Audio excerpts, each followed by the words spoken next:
जनवरी 2024 शाम 6 बजे एक प्लेन अफगानिस्तान के बदख्शान की पहाड़ियों पर क्रैश होता है। बात तो ये है कि इसे उड़ा कौन रहा था और ये प्लेन किस वजह से क्रैश हुआ और इस हादसे में कितने लोगों ने अपनी जान गंवाई, चलिए जानते हैं। एयरक्राफ्ट क्रैश होने के बहुत से कारण होते हैं, जिनमें से ज्यादातर प्लेन क्रैश पुराने हो जाने की वजह से होता है और 20 जनवरी 2024 को जो एयरक्राफ्ट क्रैश हुआ था वो भी शायद इसी वजह से हुआ था, क्योंकि ऐसा बताया जा रहा है कि वो एयरक्राफ्ट 1978 का था, जिसका सीधा सा मतलब ये है कि वो प्लेन बहुत पुराना था और ये एयरक्राफ्ट फ्रांस का था जिसका नाम डिसॉल्व फाल्कन 10 था। आपको बता दें कि फाल्कन 10 एक छोटा अर्ली एरा का छोटा कॉर्पोरेट जेट है जो करीब 2000 नॉटिकल माइल की रेंज के साथ उड़ सकता है। हालांकि फाल्कन 10 ने पिछले कुछ महीनों में ज्यादा उड़ान नहीं भरी थी और थाईलैंड पहुंचने से पहले विमान को आखिरी बार दिसंबर की शुरुआत में मॉस्को में देखा गया था। रशियन टेलीग्राम चैनल की माने तो फाल्कन 10 एथलीट ग्रुप एयरलाइंस नाम की एक छोटी कंपनी में रजिस्टर्ड है। हालांकि रूस एविएशन ऑफिशियल्स के मुताबिक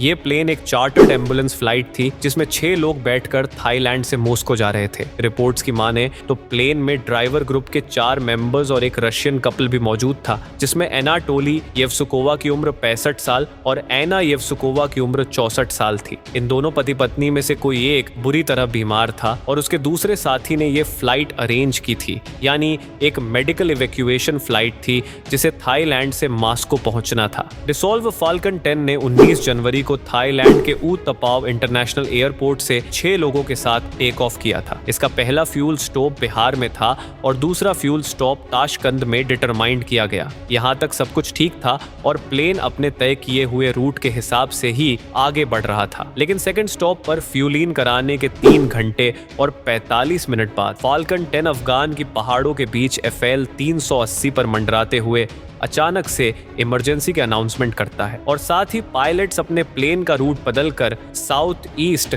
तजाकिस्तान की ओर जाने का फैसला करते हैं। इस डिसीजन को लेने के सिर्फ कुछ मिनट बाद ही फाल्कन 10 का पहला एक इंजन खराब होता है और फिर तुरंत बाद दूसरा भी खराब हो जाता है। फ्लाइट रडार 24 से मिली इंफॉर्मेशन के अनुसार प्लेन को आखिरी बार पेशावर पाकिस्तान में दोपहर के 1:30 बजे पर होने की इंफॉर्मेशन मिली थी। रशियन मीडिया ने भी बताया कि एक्सीडेंट से पहले पायलट ने कॉल करके अलर्ट दिया था कि प्लेन में फ्यूल कम हो गया है और दोनों इंजन्स के फेल होने से पहले उसने ताजिकिस्तान में उतारने का प्लान बनाया था, लेकिन कॉल के 25 मिनट बाद प्लेन रडार स्क्रीन से गायब हो गया। बताया जाता है कि उस समय फाल्कन 10 की ऊंचाई 36,000 फीट थी और प्लेन के इंस्ट्रूमेंट पुराने होने की वजह से कंट्रोल टावर के साथ इसका कनेक्शन भी ठीक से नहीं हो पाया था। लेकिन इमरजेंसी लैंडिंग की कोशिश करते समय फाल्कन 10 बदख्शान के माउंट आर्टिलरी के ढलान पर क्रश होकर आग की चपेट में आ गया। एक्सीडेंट होने की खबर अगली सुबह तब आई जब आसपास के लोगों ने बदख्शान प्रोविजन अथॉरिटीज को घटना के इंफॉर्मेशन दी। तालिबान के चीफ स्पोर्ट्स पर्सन जाबिहुल्लाह मुजाहिद कहते हैं कि अफगान वायुसेना की बचाव टीम